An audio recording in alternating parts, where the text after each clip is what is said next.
Hello, everyone. This is Spring Eternal, the eighth one, celebrating truth and beauty. Uh, Ladies and gentlemen, it is I, of course, Richard Millett, the one and only. And we hope that you enjoyed God's Gift, our opening act. They're with us for this whole run, and you know, divinity, baby. You know, what can you say? Uh, so, all right, we're gonna get this going. I did not write this. It was written by Charles Olson. Very, very, very beautiful piece of writing called "I Want to Know." We drink or break open our veins solely to know. Hunger drives me onward to feel all of the skin. The thrill of the knowing has me out of my brain. I want to know. Into our eyes, hundreds of flashes cause us to feel the life in the sky. I want to know. We drink or break open our veins solely to know. I want to know. I want to know. Please let me know. I have to know. I want to know. I want to know.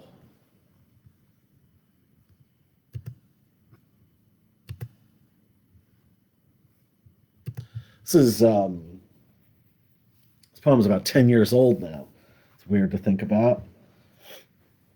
But you know, what's the, I can't think of the line now.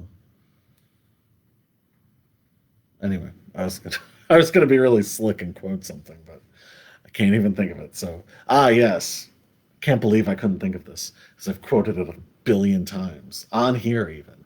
Light years in time ahead of our time, as a great man once said. This is Renaissance.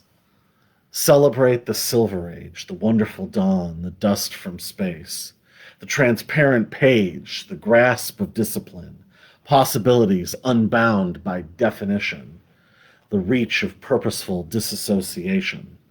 The Silver Age, the cyclical start, the anti-doom, antidote to negation, and cynicism cloaked as intelligence, and laziness stealing from experience.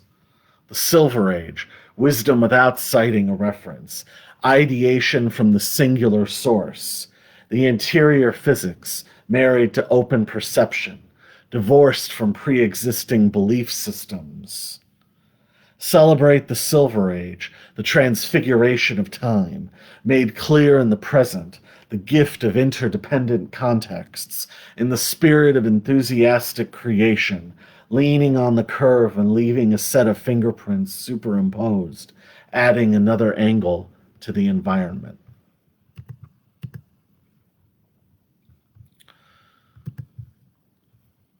Doing okay out there? Beautiful. All right. It's called Submerging. My thoughts stop. My muscles go slack. I sink into the gray water. I rise, pick up shells, and see something inside. I see a spotlight bathed in cream, a turtle swimming slowly, and bioluminescent plankton out past the reef. I am not the follower. I have nothing to prepare for. I am not the leader. I've got no form. At this moment, I'm no one's son, except for my father's father's father. My head stays underneath. No new oxygen, but for the time being, I've got everything I need. I am not the follower. I've got nothing to wait for. I'm not the leader. I'm just being born. At this moment, I'm no one's son, except for my mother, the clouds, the sun, the land, the water. All is one. All is one. I have come. All is one. Open reach. All is one. To infinity. All is one. Circle soul. All is one. Bird's beak. All is one. Silver seed. All is one. We have come.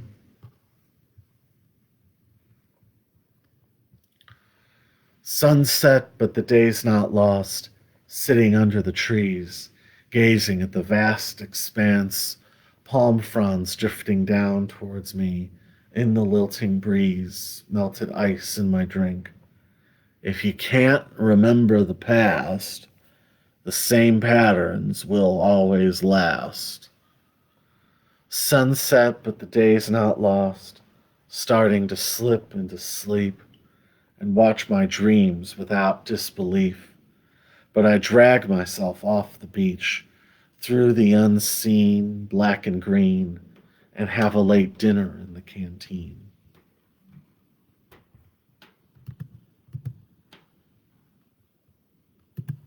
This is Time Off in the Tropics.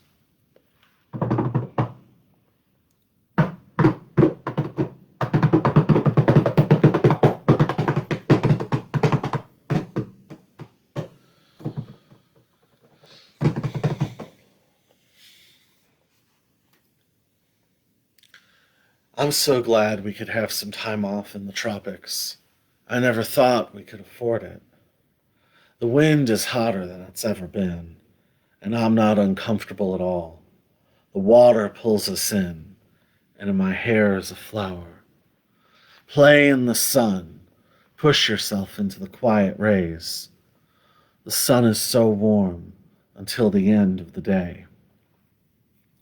I'm so glad we had this time off in the tropics. So used to saying that you can't have nothing. The rain is coming quick. The cabana is empty. I can see the leaves falling from the power of the storm. The hotel food is fine. The kids are running around the hallways. The sun is so warm. Enjoy the sand in your feet. Play in the sun. Play in the sun. Push yourself into the warm rays. The sun is so warm until the end of the day.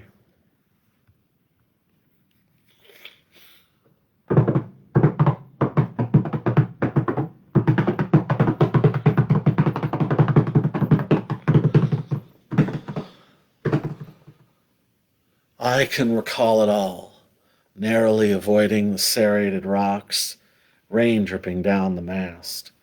I stood and stared. My lungs were cold, made me breathe faster. My leg jumped in time, a sign of my exhilaration. I lost my name. At night my face changed. I was stronger, much stronger, after I'd docked. I'd walk by myself. I didn't need to talk. I'd lost the need to talk. I picked a plantain off the tree. I picked a pearl from the conch, kept some coins, but gave away my paper money. I found a knife on the ground, saw my reflection in the blade. Nails grown long and my beard grown scraggly, my hair pinned up at the back of my head. I waded off the shore and caught a fish with a sharpened stick, sliced off the scales, peeled back the skin. I quickly leapt over the sea snakes upon my return.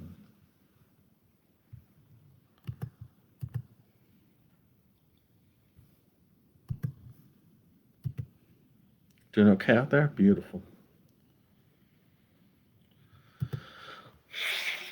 This is did a book in 2019 called Citizenship, and this is one of the poems from that book. Obviously, like doing quite a lot. This is called Fingerhouse. Where should I go? Empty and without suggestion, Dry bathtub, antiseptic self, turquoise pottery, carefully washed, not included in collection debates, and can catalog itself. A black and white television crackling on the last analog signal, transmitting drip brush pixelation to friends who have never met before dawn with unbent antennas and tinfoil knobs. No larger connection and no network without notice or critical thought. Pure broadcast. Where should I go? To a cricket's lake where Mona Lisa and George Washington's faces urgently run by on filmy soap transfers until they burst into digital diagonal scribbles that shock sleeping bluebirds and hunting robins, where austere diagrams of skeletons are traced onto trees and oil sticks litter the walkways, where oysters recover jewelry fallen overboard and forgotten, where flashlights find glimpses into windows and fluoride is poured into jugs of cola. Where should I go? With a shopping bag full of batteries, returning a stolen bike to its parent company, walking in between unclean delivery trucks in need of repair, while raw-toned steel whistle air floats on wisps of strawberry hair, and accelerated voices and nonsensical 10-second annoyances, a magician perfecting an illusion which ends with them curling up and sliding down a tree, then pretending to be asleep while assessing what the crowd seems to think. Then a throne is carried on, seating a man in a parchment crown and wrapped up in beach towels. Where should I go? Into a kitchen with aluminum knives and nurses in white lab coats and blue rubber gloves, rolls of tissue paper and unfolded t-shirts and personalized engraved nameplates. Where should I go? Knees to the chest, laying on the cool ground, scissors, heels pressed together, toes toward the sun, back down to the cool ground.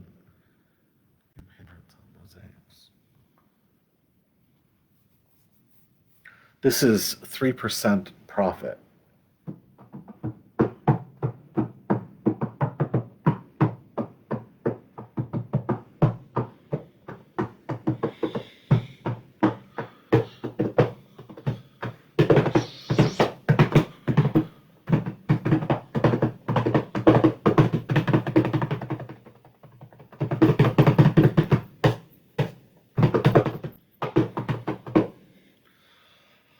Waking up to the sun-soaked world in the eyes of a diamond stretching out from a full circle, I was at a recital resting on a bed of feathers and then floated to the front of the festivities.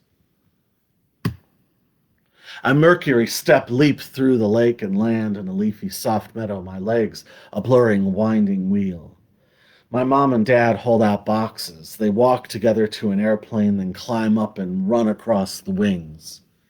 But soon it's nice and quiet for me, as we can plainly see. I tied a string around an anteater, as we can plainly see. The newspaper says it's better to have metal teeth, as we can plainly see, but I would rather bathe in butter, as we can plainly see. I nicked a little bit of hammer and nail on my way onto the helicopter. What I knew of physics sped up my entrance. Never seen the sky be so brave and wide, or thought about the joy in watermelons. And when I carefully left the step stool and went into the underground ice tunnel, I ran across a humidifier so the motor could keep my feet warm and not get harmed by frostbite. My eyes hide behind a pregnant woman's stomach while a laser rings into my ears. I try to open a case of sewing supplies, but to my surprise, the latch is banded shut. I breathe yellowed air and drink bubbling water and play with friends who live in the shower. I put a cold stream of thoughts in a brown paper bag and wonder where I can tap the telephone. I freeze my face in photos so that I'm not recognized while I page through my scrapbooks. The bugs in the cracks decline my invitations to dance, so therefore they're unwanted.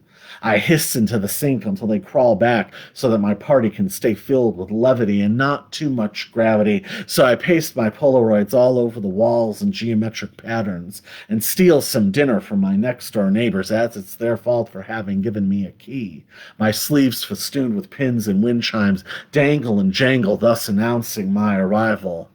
A curl in the best nest with an arm that won't do you harm, an idol vibrating on a whirring appliance, as we can plainly see. And soon I'm ready to eat, nothing moving suddenly, as we can plainly see. And even sooner still, time to sleep. Here's to a night of pleasant dreams, as we can plainly see.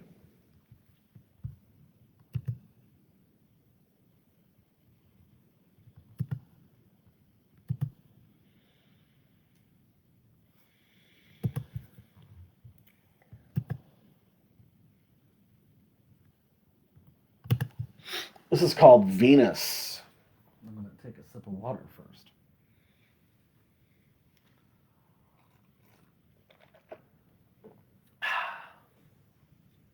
Much better.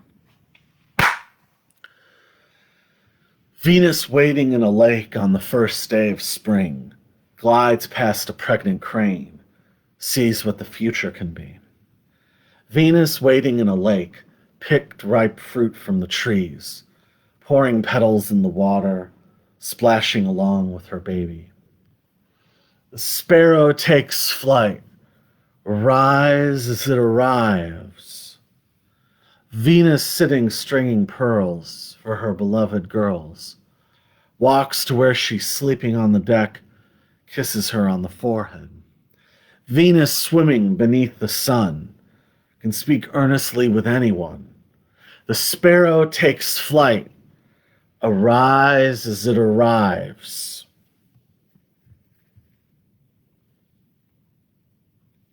This is called, Earl wrote this for Tobi. Wrap my hair in a shawl, sitting deep in fall. My hands are cold and my knuckles look old, just like yours. The YMCA and Beautiful Day Records, walking through Lyons, walking through Brookfield. On our way to the music loft, my creaking guitar case, lots of snow. Silent, fierce, and you were fully formed, the wisest without makeup, without intimidation. Scratching carbon paper, telegraphing to the park, the swings are ours. Lots of rain. Dyeing your hair black lipstick again. You wrote and I read every word, and it all made sense. Most of it still does. My fingers got dark from the ink, vegan Rice Krispie treats that I'd never eat. And in between afternoon and evening, it got very solemn. We love ridiculing it. The crane lamp over my bed when the depression would finally end. Listening to Public Enemy's Apocalypse 91. The enemy strikes black yet again. Listening to Can't Trust It for the 5th time in a row, and 1 Million Bottle Bags, and Move, and How to Kill a Radio Consultant, and Shut 'Em Down, and Rebirth, over and over and over and over again. Going to sleep, excited for the next day, completely calm, knowing we were special. Waiting for a ride, we evaporate, we exaggerate. They'll really never understand. They didn't even like our band.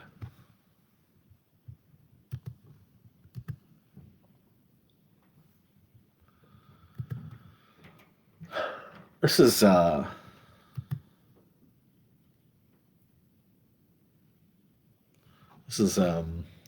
called Silber.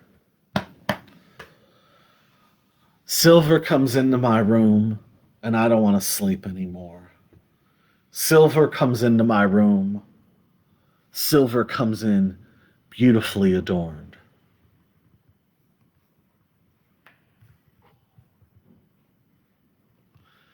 Sunrise on the Caina Islands, watching from the shore. Take a picture so I won't forget. Sunrise on the Caina Islands, drawing with my eyes. Save it so I won't forget. Azure bird observes the river in its shimmering glow. Ranulph finds walking across the soil while filming the sky. I don't see the bell, there must not be one. The lane and land both bend to shape the horizon. Sunrise on the Caina Islands is eclipsing time. Save it in a flash of light, drawing with my eyes.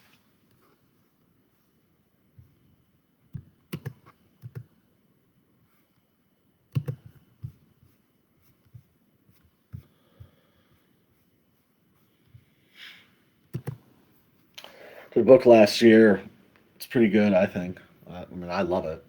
It's called Writhing Shadows of the Curling Flame. And really, the best way to present it is to just present it as one whole piece. And, you know,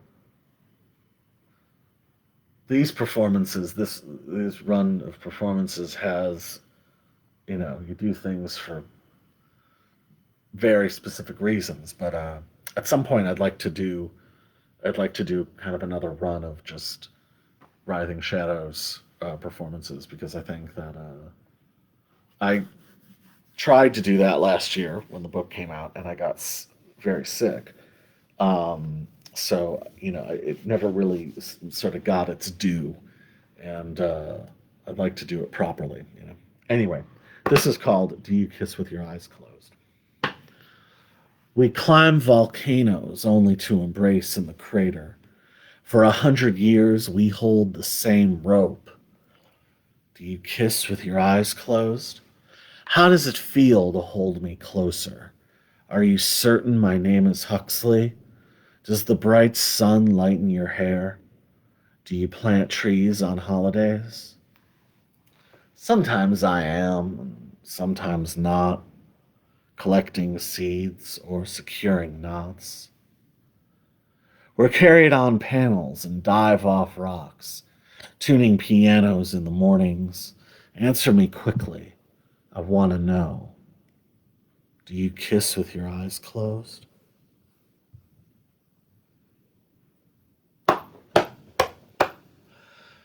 Through the missing bricks, you can see a banquet table with a candelabra crooked from water-falling wax. On the other side of the missing bricks is a tablecloth with faintly gray claw stains left by mourning doves. Through the missing bricks, there is a banquet table heaving with indentations from apples, persimmons, cantaloupes, and grapes. On the other side of the missing bricks, there is a deer walking in the distance while a finger painting floats to the ground. Through the missing bricks, there is a banquet table with unopened telegrams and sturdy silver trays stacked up with books about the Enlightenment. On the other side of the missing bricks, there is a pebble garden placed on a tree branch next to a mortar and pestle. Through the missing bricks, there is a banquet table, lined along the bottom right edge with bowls of cold dandelion soup. Seated 45 degrees away from the banquet table is a man with a salt and pepper waxed mustache humming waltzes and complaining about the distortions of sounds and colors.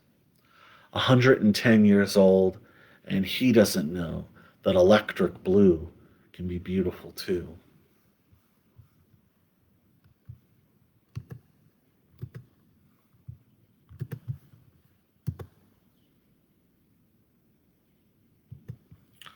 This is called Should I Go In?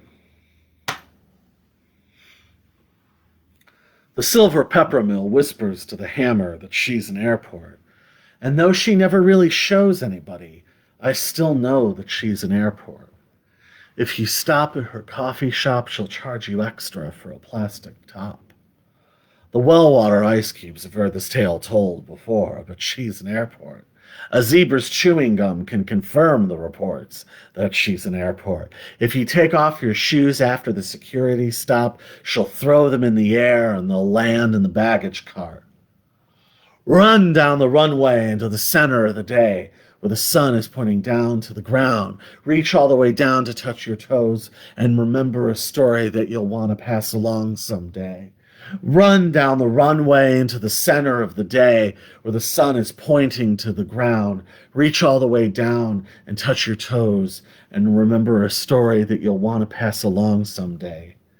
She's an airport. Her father is a farm filled with corn stalks. Her mother is a candy factory spinning reflective baubles. If I could talk to you, I will some more. And just like in today's world of opinion and denunciation and admirable like in pictures and friendliness and outward inliness, maybe I'm on the thrust of that. She dreamed she was a train draped in robin's egg lace. She couldn't keep still in one place. She dreamed she was the only train running on the 4th of July, filled with whipped cream to burst and streamers to fly. She dreamed she was a train running past the impound lot, and after every platform on the route, she'd whisper, "I still love Phil. I always have, and I always will. To know him is to love him, and to know him through his art is the single most profound way of knowing him." She was sad when they closed the gates up at night. She dreamed she was a train filled with die-cast metal engines and cowboy hats, ordered by the civil rights worker's favorite daughter. She dreamed she was a train, her earrings flashing orange lights. She waves hello to the one car she'd stopped at the tiny suburban crossing, a train to get the tracks loose and rattling. Rattling tracks reminds her of those uncles and aunts talking over each other so very, very loudly at her grandmother's birthday. Rattling tracks reminds her of those uncles and aunts talking so very, very loudly over each other at her grandma's birthday. Birthday. Birthday. Birthday!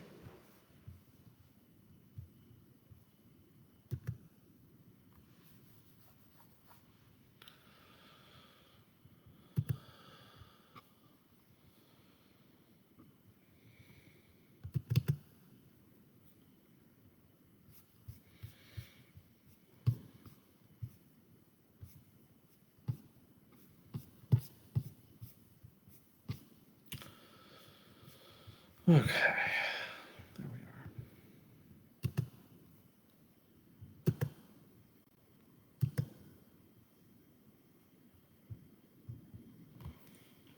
we are. Excuse me, Jesus.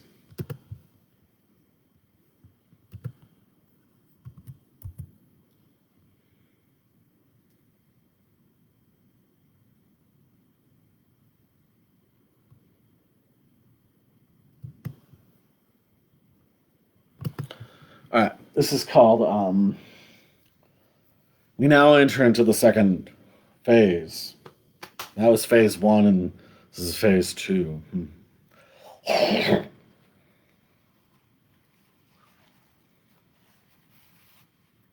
Jesus. All right. This is called Never Now. Never now, never now, never now, never now, never now, never now, never now, never now. What's the reaction for fear? What needs repair? Never now, never now, never now, never now, never now, never now, never now, never now. Who's paying attention? Who's playing the role? Never now, never now, never now, never now, never now, never now, never now, never now. What always was and what will always remain leaves the question of what needs to get changed. Never now, never now, never now, never now, never now, never now, never now, never now, never now, never now, never now, never now, never now, never now, never now, never now.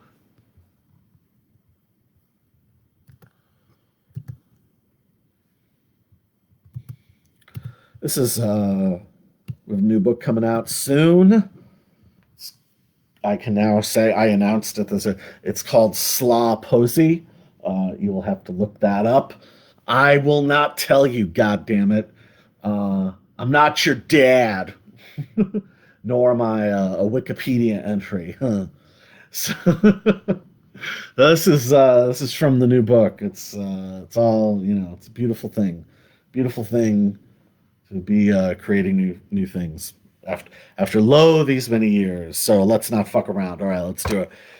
It's called Naked in the Sand. Standing in the shower, listening to the reporter on the radio recount the details of how he wrote his latest well-respected run of articles. Silly things that were said, what you normally forget, or what we use to create something we coined a forensic resurrection. Nobody knows how to tie the simple knots that I know. What they thought was evidence of a UFO were just streaks of antifreeze in the snow. The reporter reiterated that one successful story can take as much as 3 years' time, and there's no greater gratification than being honored by your peers on awards night. They found him naked in the sand, Vaseline smothering his left hand. He'd already blown hundreds tipping strippers and thousands on room service meals and hushed deals to not let the front desk girl know what he'd done with the towels. As a saint, he could not understand that how you spend one night doesn't determine your way of life. Reverse gentrification. That's so stupid, the reporter said, while wearing a denim shirt under a suede vest. That's what used to pass for journalistic integrity, I guess. A translation of what the guy was singing in the exhausted chanson was, "Any stick you want to beat me with, is fine. I don't mind." The reporter said, "I'm only out for one thing, someone whose head is round as a bowling ball and smokes their shame before getting hung up on by two inconspicuous guys notable only for their new sharp suits and what were obviously pasted on novelty facial hair." He used his winnings to lease a car he had covered in polka dots, though when the auditor pressed him for specifics, he couldn't remember whether it was his or not. They apprehended him naked in the sand while he was arguing with his bank about how much he was being charged by OnlyFans, his ignored lunch being consumed by birds and ants. The reporter dipped his thumb in iodine, wiped it on his sweatshirt, and said, "What in the hell did I do that for?" Then he took another sip of his coffee that tasted like crayons, hoping to have some luck looking through locks. He stared longingly at the contents of his underwear drawer, wishing he had a black mask and could march with Antifa. He wished he could answer donation calls on behalf of PBS, and resented being stuck making crumpets and tea for BBC US.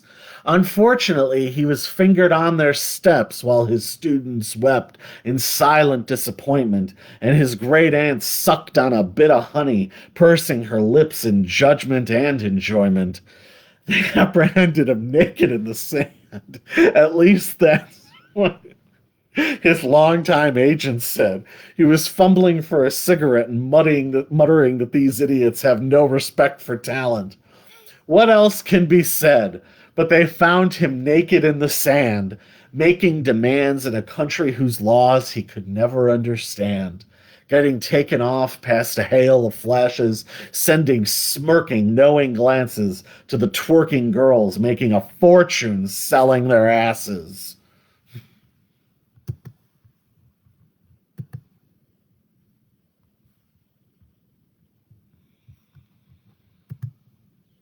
All right, settle in.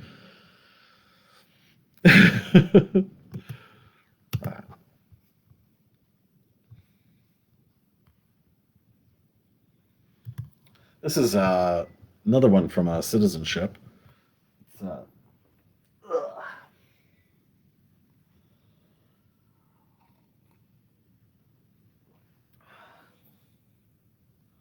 it's dedicated to, actually, instead of specifically dedicated, well, it's dedicated to Johnny. Wink and a nudge. Al, Keith, you know what I'm talking about.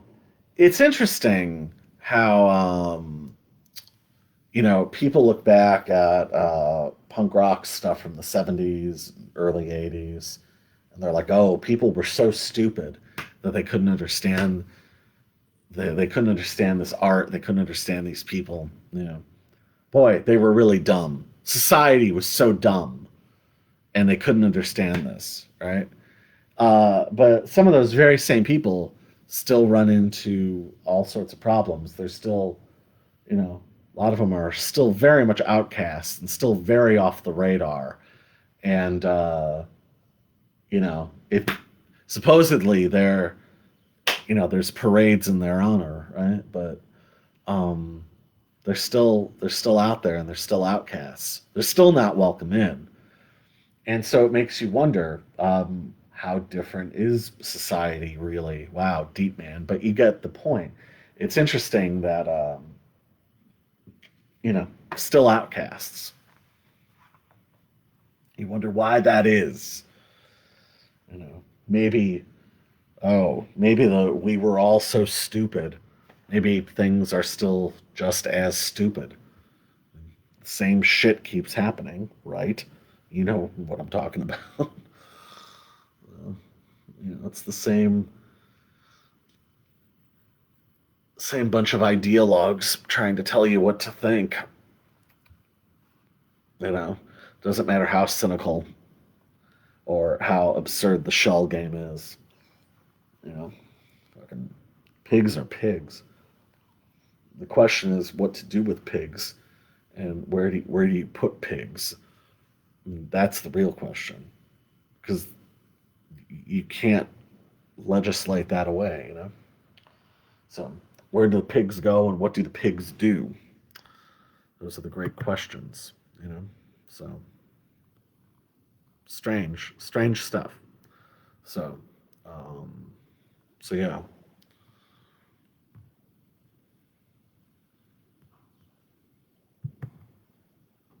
All that in mind, this is cruelty-free heroin. When the Guardian goes mad, the sun rains against their eardrums, indistinguishable from Morse code tapping out on a copper plate. Yes, when the Guardian has gone mad, they're found singing love songs to tanks, draping staircases and flags, breaking car windows to decorate their faces with the glass. When the Guardian goes mad, they're captured pushing a pickaxe into an LED screen and detained for threatening to throw snakes at gas station attendants. When the Guardian goes mad, people suddenly remember to turn on AM radio and patiently follow guidelines before filing a full report, though there are always doubters and passers-by who like to start conspiracy theories, the usual being that this was some sort of planned distraction. If the Guardian goes mad, they'll arrive at every award ceremony with a mirror in hand and a ribbon under their chin and make demands to review the voting processes when they don't win. If the Guardian goes mad, they'll rue the day they lost control of their relationships, spending weeks hiring staff to bury paperwork they'll insist doesn't exist. If the Guardian goes mad, all their meals shall consist of orange peels pulled from chain link fences and burned coffee flavored with molded peach preserves, though there are always doubters ready to offer an unverifiable opinion, summarizing that death and maps are the only reasonable measures of impact. And can you imagine being that fucking sick? If the Guardian cracks up, they'll spend bleak days envisioning trees committing suicide, grandmothers doing crystal meth for the first time, and gnats smeared into toothpaste. If the Guardian cracks up, 7 strangers stuck in a bank will claw at each other to seek cold air in the vault and wait for their families and firemen to arrive and dig them out. If the Guardian cracks up, pirates will walk their own planks and devour themselves once they hit the water, thrashing back at their gnashing teeth, running the seas red until hunter and prey have finally become one. Ignorance, arrogance, the pest control man said unto me.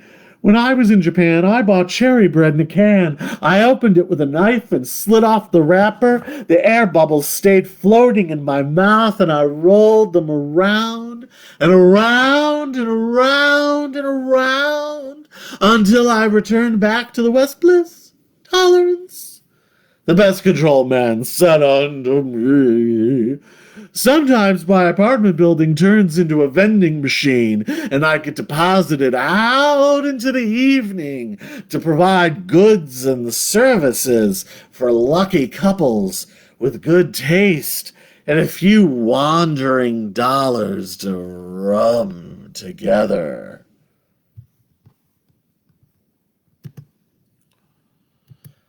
This is, this is directly related to what we just read. This is, a lot of the same characters here. This is, of course, this is from 2016's, the book I put out in 2016, Salt or Light. Excuse me, Jesus Christ, disgusting. This is called The Rabbit and the Cowardly Wolf. Who cares? An angry, ingrown sore, spreading red and silently whining. The body? What body? Her body! A brace of muscle spasms in her right bicep. She'd observe her pet rabbit in its cage and skip past the turn-of-the-century print in her father's office depicting a fox hunt. And yet, just one block away, another rabbit sat in the passenger seat, horribly embarrassed as the cowardly wolf got a breathalyzer and then failed to walk in a straight line. But back to the unnamed girl. I think her name might have been Amanda or Amy. When one's head is round as a bowling ball and smokes their shame, we've heard that before, haven't we? And presses bare-chested on saplings in the spring at dawn for an unobserved tiny tingle before the roll is called. Clearly mockery is uncalled for and exoneration is at a premium. But we shall not allow for a violation of definitions, especially for one as important to this narrative as Amanda or Amy. No. When the rabbit stepped down as the star of his own sitcom to attend to those personal issues there had been so many whispers about, the cowardly wolf suddenly was left without something to watch, emulate, idolize, sneak at a quick jerk during the commercials to, argue with, get enlightened by, surprise by, study, evaluate, grade, rate, review, proselytize on behalf of, display obscure knowledge of, and obviously whinge that it wasn't as good as the early years and that he would know since he was there before whoever he wasn't impressing. But since no other show gave the cowardly wolf the flood of serotonin he craved so restlessly, he grudgingly and pragmatically chose to watch reruns in perpetuity. And why not dress it up a little? For they could be revivals, or even better, celebrations. A new institution, a part of our shared experience and ongoing mounting heritage. Clutter Television was revoked. The rabbit and cowardly wolf decided to intercept their favorite actor's private plane as he touched down at the dullest airport you could imagine. The duo were hilarious to themselves. Is he wearing rayon? It's not like he couldn't afford Ultra Suede. After the actor greeted them with a few quick canned quips and deftly inked two memories, and upon his departure, the cowardly wolf chided the rabbit about mistaking the actor's autograph for a pictograph. Isn't that rather mysterious? As they later sat in the 50s diner, their root beers run flat, the jukebox unplugged by the owner, silently urging them to leave. When one said to the other, you know who said what to who is that fighter who won a round without throwing a single punch? It wasn't Willie Pep. Which one are you? An afterthought, Amanda or Amy. I handed him my ovation, but it wouldn't play. Total silence. He gave it back to me, and I sounded like Segovia. But he tried one more time, and it was like someone had pressed a mute button. I see that you've just wandered in. Do you want to give an account of yourself? Reverse gentrification. The committee smiles, the lead lawyer holding out a pen. The rabbit renews his contract, and his first project is a mystery called If Only You Were Innocent. Photographs, press conference, no disclosed details of the arrangement. He thanked his longtime agent Marty Weber with a note and a fruit basket. The rabbit's people punched up the script with gems like, son, you're a born fact checker, right down to the letter. I'll sell my secrets because I don't care. And of course, the catchphrase emblazoned from across mugs and sweatshirts from shore to shore, only dogs try to understand things. Meanwhile, the cowardly wolf had disappeared for 4 days to investigate a garden. He had wanted to make a biopic about himself, but he couldn't secure the rights. The rabbit and cowardly wolf slumped drunkenly against the back wall of their town, with only the moonlight reflecting off their wine bottle. Neither the Herodin butcher's wife nor the laborer pounding spike shall feel a rigidity known in the necks like the mechanic's racks that feels nor floats a lodestone on the banks betwixt a bell end and alarm clock. Do you think it's wrong to contradict yourself, seasick, since you are no longer allowed to enjoy a glass of water? The cowardly wolf mumbles a roar as that goddamn kid has taken his seat on the train again. Off the rails with that wretched decade. Step by fucking step! Then the remorse, the introspective post-mortem, the fashion, the architecture, the music, media, the technology, indecisive broad gestures, sweeping changes of the subject, conflating, placating terminology with warm sentiment. The cowardly wolf appears to ignore the newsfeed. Deeply flawed, archaic, downright prehistoric. Dances over the line of self-parody so often, you start to lose the ability to tell the difference. Pedestrian at best. An obvious, forced version of what he used to do so effortlessly. I really miss Amanda or Amy. The rabbit and cowardly wolf get x-rays together, paw in paw at the clinic. Nothing's broken. They just like the way their jewelry looks against their bones in the photographs. At the ballet, the view from the private box is undisturbed, and the rabbit relaxes and holds a bucket of carrots. The cowardly wolf watches him gnaw. They bought tickets using pseudonyms and are now wearing new suits with contrasting fedoras and little pasted-on beards. In between acts, the cowardly wolf yawns, "Must they always?" which the rabbit doesn't hear, and then the lights go black again. The rabbit bribed a policeman, and the cowardly wolf crouched behind a bush filming it all. And while both are smart enough to accept that this is an inherently artificial medium, they can't stand exposition disguised as dialogue, or arbitrary structural decisions, or the limitations of the budget, or when some exec wants to cast his nephew, who's really just a good kid and kind of needs a way to break in. You should just give him one chance. Amanda or Amy, I've always had such a high opinion of you. Save your dignity. Don't call the press. Preserve the essence of drama, the command, the show that intermittently ends and begins. Do you knock out that? Beautiful. Fantastic.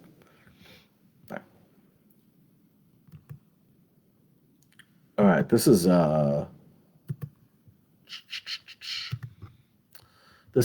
from another one from Writhing Shadows of the Curling Flame.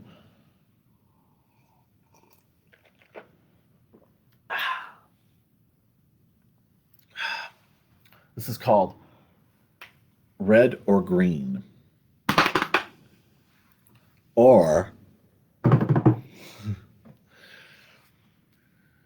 standing shoulder to shoulder, their backs against the obelisk, which marks the exact center spot of their native island, Ellery questions why he accepted this invitation from Orla, a woman who used to only speak to him in passing passive phrases, as her tousled, dehydrated blonde locks yank at the buckles on his jacket, and her voice now exhales ringing sleigh bells.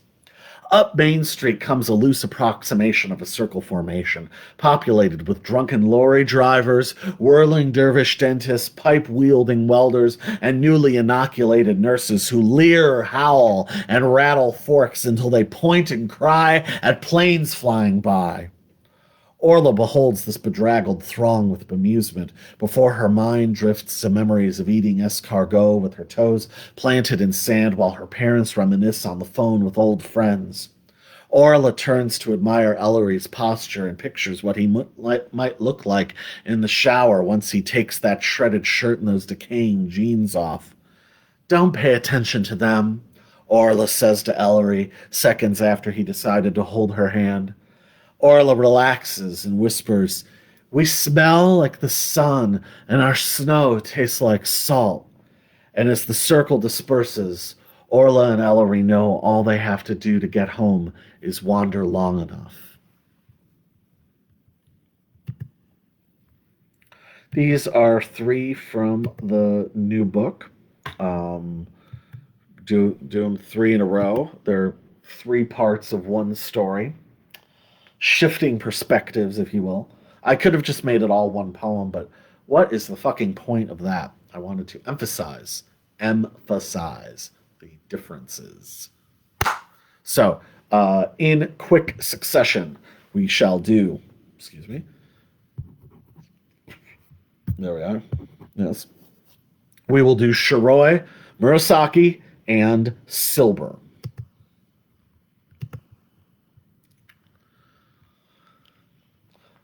I signed the guest book to see who else had been in the room. There were only 7 other names listed before mine. One of them was in your handwriting using a nom de plume. They baked bread, they baked cakes in honor of the decision, waiting for the door to open. Netanyahu and a boss took pictures from a delivery truck after they weren't invited in. I measured how fast the water filled the sink and hid my newly cleaned brushes and blades in the soil of a potted plant down the hallway. How I could still hear some voices echoing, free weights being dropped into a swimming pool.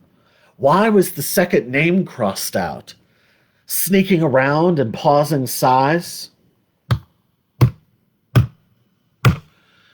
Yes, I remember when you walked on the water. I remember thinking it was a trick of the morning. I remember a room full of hands stretched out towards you. I saw you open your eyes, wondering if you would ever repeat the moment. I remember when you walked on the water, and it wasn't a shallow stream leading to a moss trail. The memory is an object wrapped in monogrammed paper on a shelf.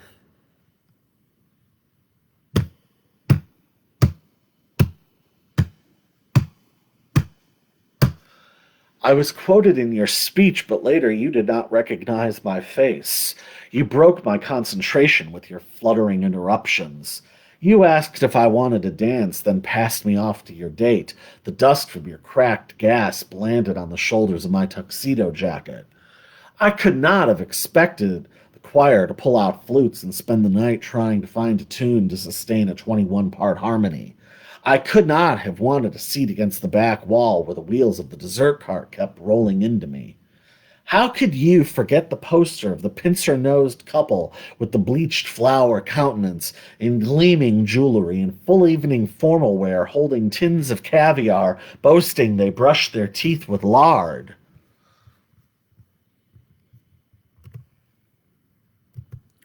This is called Freshwater Fish.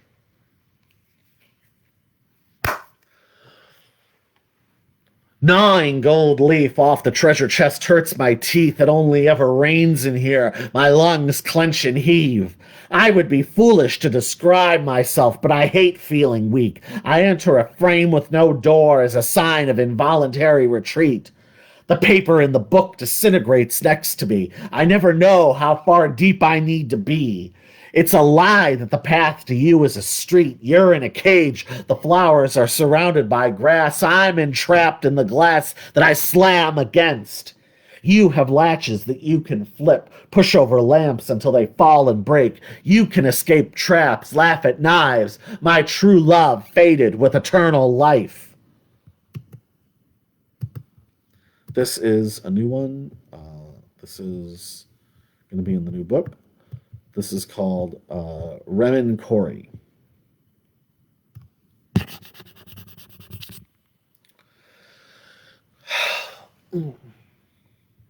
You coo so prettily on the balcony, but I can barely think about that bird this morning. Instead, I'm focusing on how my leg muscles feel, pedaling up this hill while I can see the horizon bobbing and weaving.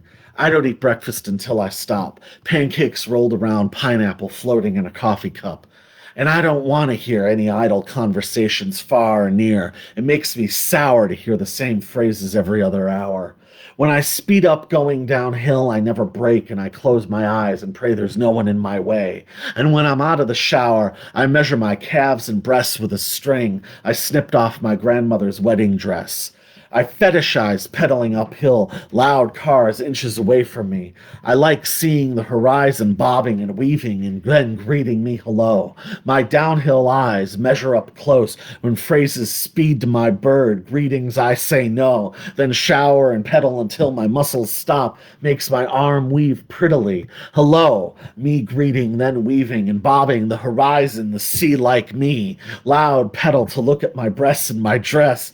Pray and close eyes. I never break downhill. I speed up every hour, pedaling muscles. You, hello. I know I can trust myself when I pedal. I know I can trust myself when I pedal. Maybe. That is from the perspective of a woman, if you're wondering, just to be clear. From a female, bicycle delivery bicycle messenger in San Francisco. That's what that's about. So you're wondering what all the stuff about the tits was.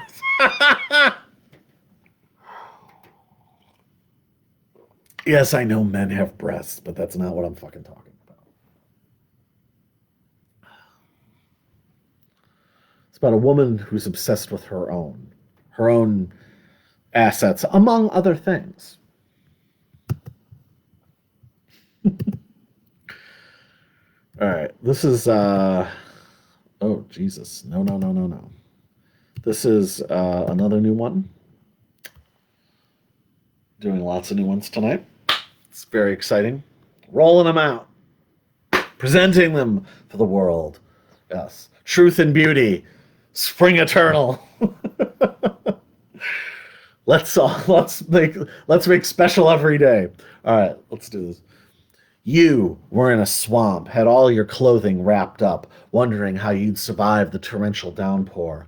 While I was in a car, unwilling to start feeling the clanking motor make my wrists ache, my ankles were already shaking, and I've got no directions anyway. I feel like I'm a jackal. My chin is fixed, my teeth are yellow, wandering the plains and eating birds out of holes in the ground. And you are your own last cigarette, stubbed out and smudged, flicked ashes, ruining your raspberry leatherette purse. I resent the past and the ice that is trapped, leaking out only one drip every year. Your head's turned back so far it could crack, and the more time passes, you know that after me all that's left are empty glasses. I burst from the waterfall, sprung and partially grown, a proud green thorn sticking out from a brass and leather crown. You were always an eyebrow with a gold hoop pushed through, colorless scar tissue you paid a surgeon to remove. I will be the key, etched and preserved immaculately in spite of the claims you'd be more helpful floating in a ravine. You have a cataract and can only react to the terms of a contract by hiding it under handfuls of untraceable hairs. I said that I am a fact and can no longer reflect on frames speeding so fast they appear for years as closing motions of indecisive poses. The subject was roses.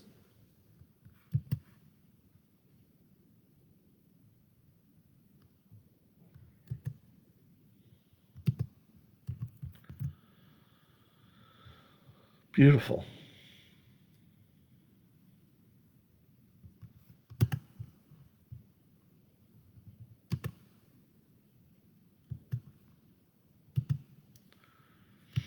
Ah, yes, and this is we have after the sort of main book comes out, we are going to have, it's very exciting. We are going to have a short book come out in June. So that is, yeah, that is we've got a lot of work to do to get these things released.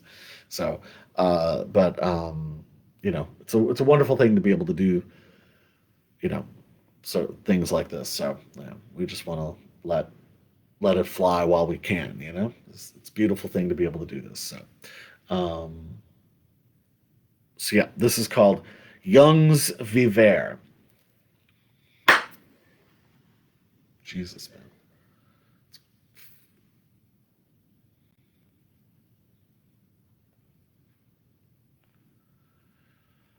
I remember when it first happened, blue lines of cold soap stinging my eyes, spending the day sharpening pencils while waiting for waves to eventually splash across dusk, dissolving walls and words with their force, and even further back, having to choose which hand to write with, standing in front of people as punishment, memorizing the moon to see where the birds went, clicking, flickering lights down the hallway to the basement. Guys like us locked up in cars were never taught to drive, blankly blinking at the dashboard and wheel until it's our time to try. We feel the rain in the morning and stop wondering why we're alive. We can always touch what's in our second minds. They lied about you, told your story grotesquely wrong, because we know you don't lose your juice when a simple thing nods. They tell us our memories and ambiguities are their rented properties, but we'll never eat from the hand of the beast. We've seen their hopeless savagery lead to nothing, because we spent the dark hours in their invisible cages, and they can pretend to learn, but they will never, ever really know. Guys like us taking wild turns, ignoring warnings about blind corners and peering through doors. Guys like us driving home late on Friday night, avoiding being seen, changing lanes towards the promise of paradise. You like that one?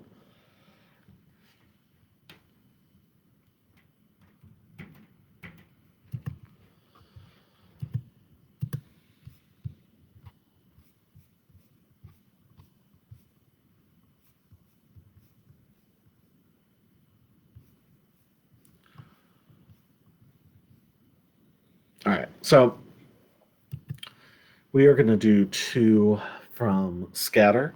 They flow into each other. Someday, I will. The time just hasn't come. The time just hasn't been right. Maybe next year. Maybe next year is the time. At some point, I would like to do Scatter complete, start to finish, because that's how it was written. That's how it should be sort of performed. But I was able to figure out for the Spring Eternal performances how to do excerpts from Scatter. I dare say artfully, at least in a way that made some kind of sense. So that book is very dependent. I mean, it's written all as one long piece. But at any rate, these are a couple selections from Scatter. So it is The Skin Diver and Anxiety. So hope you enjoy.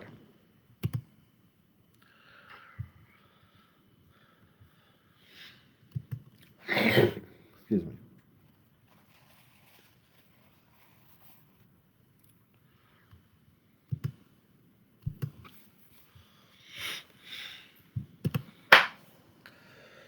Clear the traffic and the flames. They're eating the meal I made. We've got another worry, screaming the sounds through my laughter. I think you just see the colors. You can feel I'm not mad. You're the jury. Don't bleed again. You're the jury, frightening me. What it is, it flashes at will, and I'm gonna live. I saw a small cross on the wall. While I shook my head, I obeyed when I borrowed. I craved the plaster I saw in the dark. My eye walked me into a strange corner, and I nodded toward a look-alike prowling the muck. You can feel I'm not mad. You're the jury. Don't bleed again. You're the jury, frightening me. And that it is, it flashes at will, and I am gonna live. Bells, bells, bells. Those are babbling bells, automatic bells that no longer work at all. There is inadequacy and there is need. You've used the term saint, and anyone with a tenth of sense is irritated by your silliness and comparisons. A sacrifice and punishment are radically different concepts which you fail to recognize. It makes me think you drink bourbon in secret and write private letters praising the pastor's bloody-mindedness. Bells, bells, bells. Those are bleeding bells, automatic bells that no longer work well. I fail to comprehend your conviction to convert decent people. You know nothing from sin to your reduction of an idea of what struggling actually is. You were the clothed one, the biblical one, fed on our feet, who stole attention and created waste to take affection and doctor the context and act like it was your decision to articulate who was the mighty, who was the weak, and who was the perfectly paced. Bells, bells, bells, those are passing bells, automatic bells, no longer work at all. Bells, bells, bells, those are passing bells, automatic bells, no longer work at all. The knights prepare to charge, their armor melting in the sun. Their aim is to conquer the castle, only to find the castle is a few cubicles. After the rest of the tests, they release all patients on their own reconnaissance. Washing off the blood, I saw the houses I could have broken into instead, corrupt the people inside, take pictures for my enjoyment. I smeared the plums on the wall. She asked me to bite into her calf, her kneecaps. It isn't right. Refinement is so right. It's pristine like diabetes. You can perform cremation by heart and your moods are easily apparent, and you can be allowed to get calmed down, and you can choose to hold your breath unless you want to suffocate. And I have heard so much about the light, and go to the light and spread the light, but I know the facts, and I've read about transferring perception, and people attach their needs for benevolence and protection, and I have learned that the light is a result of tension, which makes people think they know how to function, and the light is a result of tension, result of tension, result of tension, result of tension, result of tension, result of tension, result of tension, result of tension. Now, now, now! Here is now ecstatic in this cloud, the blue bliss of fresh sleep, the voicings of cardinals, the streamers ascending freely through the space, around space. Now, now, now is transferred into cells and particles, encircling germination and mountains, forcing carnival, carrying hurricanes down to land, then back up, dispensing horses and teacups throughout the sky, golden gloves over hands. Now, now, now, telescope face is examining the lightning-striped columns and accumulating figures on the depth of field and range of solutions, compiling reports concerning continuity and loss of gravity, 1% by 1%, the swimmer becomes extinguisher. Beads of water cling to her skin. She replies only in questions and makes her point through her opponent's confusion. The extinguisher sterilizes the pool. At the end of each event, the dictionary turns back into a plant. The vendor becomes a sculptor. Now, now, now, and space eating cherries through the layers. We travel diagonally, drinking milk next to the blue star's equator. We want to be blue, but we're totally green, totally carbon, and made to breathe. Now, now, now, each grain pulls the fabric close and paints a background of rounded skin and wooden boards that hold 3 or 4. The swimmer doesn't starve. She turns at Neptune, starts to feel her face, savors the taste of chrome in the atmosphere, folds her legs. She sees the wooden boards that hold 3 or 4 and uses them to push off and propel her closer to the destination. Now, now, now! Telescope face enters the stratosphere, collecting the boards that hold 3 or 4, charting the usage for reference in a later compendium of the swimmer, and stares at his arms dissolve in the air, replaced by cables and plugs and a motor to assist him in hurtling faster, folds his leg to his chest and starts pushing to the penultimate location.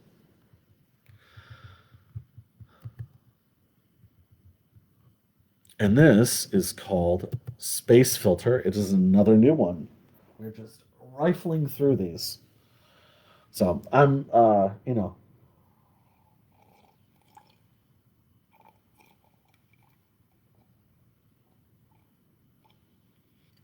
All right. This is Space Filter, as if I haven't already fucking said that. All right, here we go. He was one of these fuckers with a television face, long, thin membrane fingers, 4-foot legs, and gray veins. You could see the channel change when his skin was peeled. His accent was badly pixelated. Tornadoes flown in from old movie posters. They love like Miraculin spiking the water supply. She reads her monthly statements in hopes that she'll get a surprise. She wins a hula hoop contest and sprinkles talcum powder in her eyes. Lies when interviewed in a sterile room by a queen without a kingdom, crown and jewels festooned in a barren womb, carriage wheels on layaway. Her pussy is waxed on the 10th moon. She threatens to sue over any ingrown hairs. She bites the head off sparrows on morning runs, then heels over and gets a warning for flashing a school bus. They love like sprayed DDT into a restored chapel. She urinates, then masturbates with the corner of a biography about Ivan Boesky. Dr. Weather surveys the results and reports to the board. After careful observation and consideration, she finally found the holes in the thinking she'd been hiding, and that's when I knew she was pretending. She was pretending to understand. She was pretending. She was pretending to be a man. Dr. Fran makes a casting call. They talk in breathless circles about a saxophone player who cannot take the horn out of his mouth. They stand under paisley awnings in the spring sun. They go up and up and up and up and up and up and up and up. They pay attention to what the sky tells them. They have regression therapy from the bottom of the ocean. She says to Dr. Fran, the ocean is the most wondrous, large, indefinite amount of all. The ocean makes Dr. Fran shiver. Does it make him shiver? Does he believe the water will withstand his rubber raincoat? She complains to Dr. Weather. The water is dry beyond belief, to which Dr. Weather replies, down, down, down into the darkness of the water. He slides gently, the wet wetting, the scorpion palms. Gently it goes, the numbers fall and rise. The checkerboard needs companionship. The wondrous pigment of the ocean ever changing. She is destroyed in a moment she immediately forgets. Dr. Weather regrets never answering his phone. Dr. Fran mourns the lonely little large lake. She comes on the faucet and asks, does the lake make you shiver? Does it? He sees billboards that sicken him despite his noblest ideals. Dr. Weather comforts him that it's all right to get sickened. Why would you think that the nautical navigation is neutral when navigation is the wettest waterfall of all? Down, down, down into the tangled purple of the pigments. Gently it goes, tearless and quite possibly rainless. Love God, not worship money.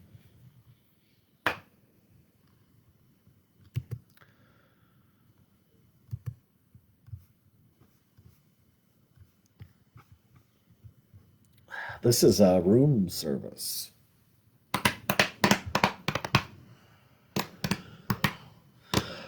They arrive every year this time. They put swimsuits on, they tell jokes, and get the punchlines wrong. We set up the continental breakfast and watch the elevators come down. Before the wake-up calls, we're cleaning the halls. The tables are heavy. We vacuum the lobby. The rest of the morning, we're washing silverware and folding towels. I have to work a double tonight. I'm tired, but I don't mind. At least I'll get some overtime. But by 9, it seems like this shift will go on forever. Because it feels like I'm living in a nonstop dream. The lights are always on. I can't sleep or run away because I'll get in trouble. I can't believe they stiffed me on a tip. Carried their luggage to the street. This is real, so bite my lip and don't ever look back. Don't ever look back. I get so frustrated when they ask me to repeat things because of my accent and then say, it's so cute the way you speak, and I have to listen to some woman complain about the thread count of the sheets.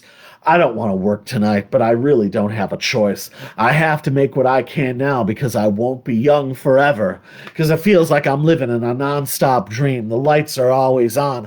I can't sleep or run away because I'll get in trouble. I can't believe they forgot to fill the pool with chlorine. Second time this week. Not my job, but they still complain to me. This is real, so bite my lip and smile politely as I can. Yes, I understand, ma'am.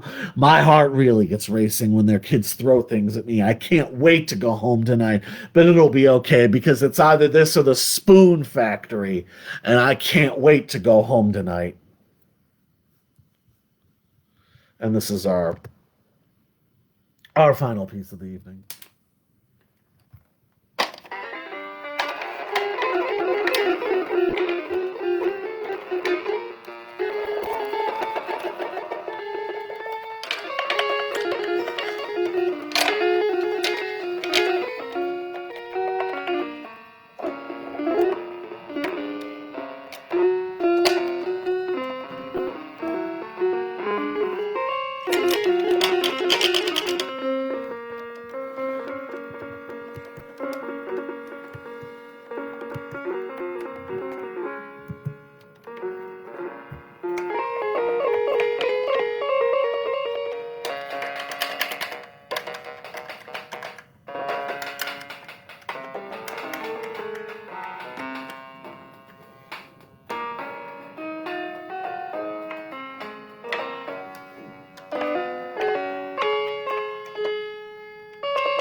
It needs to be kept simmering in the time shift while slowing time. Let's go! My shoelaces are undone, which means someone likes me as much as I love to see a basket of swimming snowflakes. My shoelaces are undone, so I throw them next to a trunk full of styrofoam tongues, and the person who brought them yells, "Thank you." The first person in the castle has the obvious advantage if they wish to scrape their fingernails against centuries-old windows. They can concentrate vacantly while being unfailingly polite and insisting their hands are made of the same sand as found outside on the beach.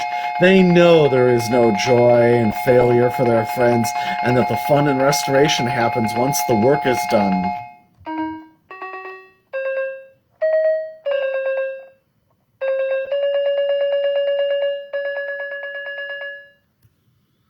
Act break. The second person in the castle has obvious ease with boldly seizing treasure only they can see through a fizzing camera lens. They can research quietly while having no qualms about their ambition outstripping their abilities in assessing gaudy antiques. They know there is no lemon rich enough in sourness to let their taste get challenged into swallowing insects in soiled tents.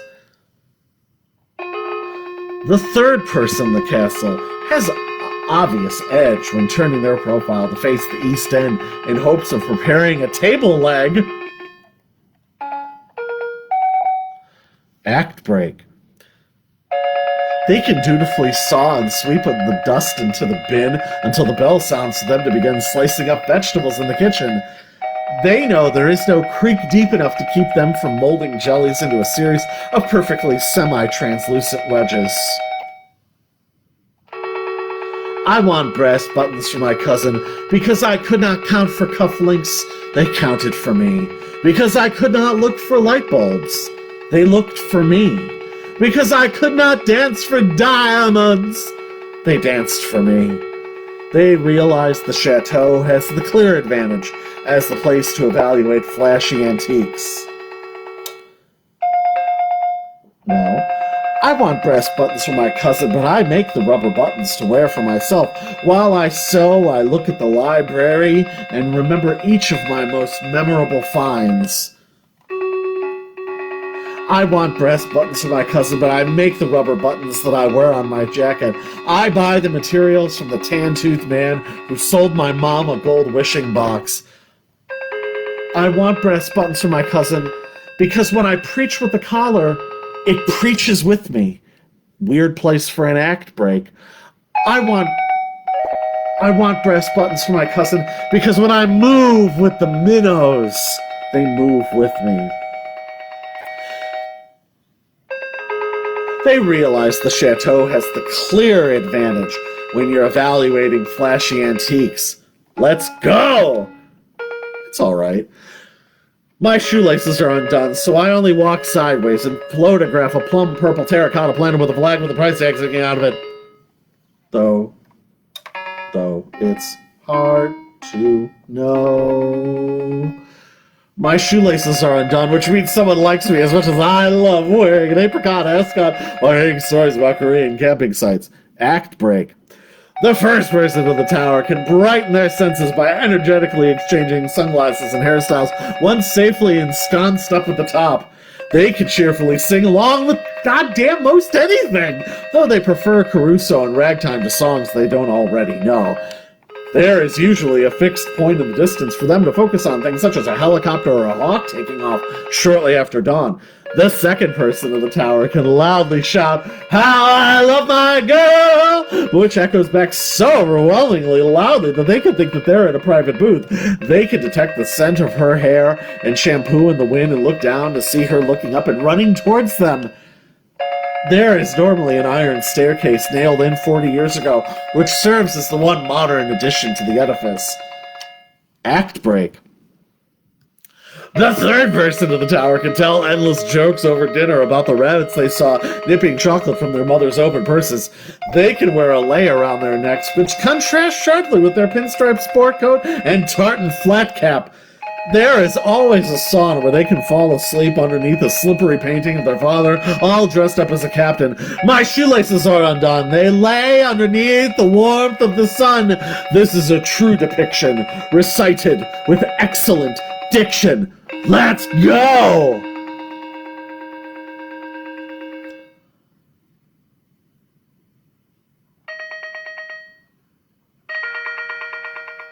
And now I recall other memories from walking around the castle. Weird place for an act break. The humidity kept at bay, clouds letting loose only hints of rain, and vines intertwining across each other, and each new flower that blooms, another gift for the dozens of bees in love with the newness of June. It's all on top of my eyes. The curious sage in an orange and brown dashiki, standing before a statue of the stripped Christ, arms open and hovering. All on top of my eyes, lithium batteries in between her teeth. She holds a screwdriver dipped in green paint as she walks over underground cables, all on top of my eyes, in between her toes. She staves off headaches with gallons of water and sleeping when she can, all on top of my eyes. The swells of excitement are just one continued drone, close concert of ideas, stretching fingers. You did a great job today. Devoted. Seriously. All on top of my eyes. One wonder. One today.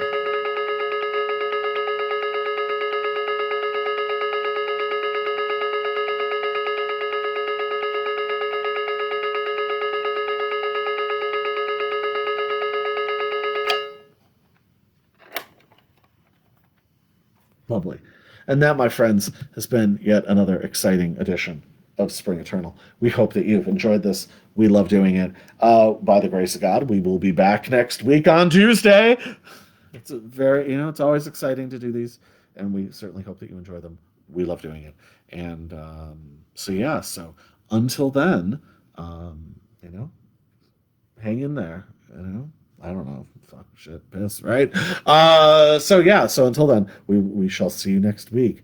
Just remember, truth and beauty, and Spring Eternal, and all of the things that really matter, we shall see you next week then. We love you. We love you all. Bye.